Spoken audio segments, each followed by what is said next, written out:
একটা ব্যস্ততম দিন, মানে 20 তারিখ আর 21 তারিখ ফেব্রুয়ারি। এই দিনটা একটা ভাইটাল ডে ছিল। মানে এই দিন ছিল আমার পার্টি মেকআপ, বহু পার্টি মেকআপ।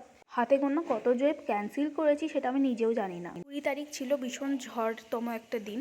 তো ওই দিন বাড়িতে হয়েছিল শুক্তো, তো শুক্তো ভাত খেয়ে বেরিয়ে পড়লাম কাজের উদ্দেশ্যে। তো প্রতিটা কাজের ভিডিও আমরা করতে পারিনি, ভীষণ ব্যস্ত ছিলাম, হুড় কাজ করেছি, কারণ বাড়িতেও আমার ক্লায়েন্ট আসবে।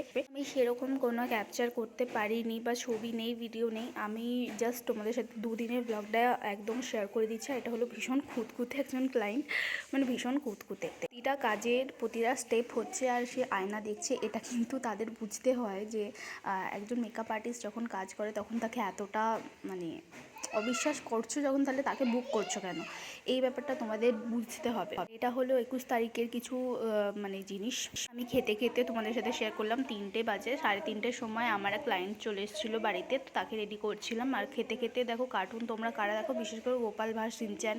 তো তারপর আমার ক্লায়েন্টরা চলে এসেছিলো। ওই দিন ছিল মিনিমাম আমার 4টে কাজ। তো দুজন তো আমার বাড়ির লোক ছিল, মানে মাসিরা হয়। তো আর এরা দুজন ছিল আমার বান্ধবী, মানে ক্লায়েন্ট। এর চুল বাঁধা হয়ে গেছিলো। দেন আমরা কিন্তু আমি 8টার সময় তাদের ছেড়ে দিই। আর এটা ছিল একটা পার্সেল ওপেনিং। তো এটাই ছিল আজকের ব্লগ। ভালো লাগলে লাইক কমেন্ট শেয়ার করে দিয়ে চ্যানেলটা সাবস্ক্রাইব করে দিও, আর সবাই পাশে থেকো। দেখা হচ্ছে নেক্সট ব্লগে।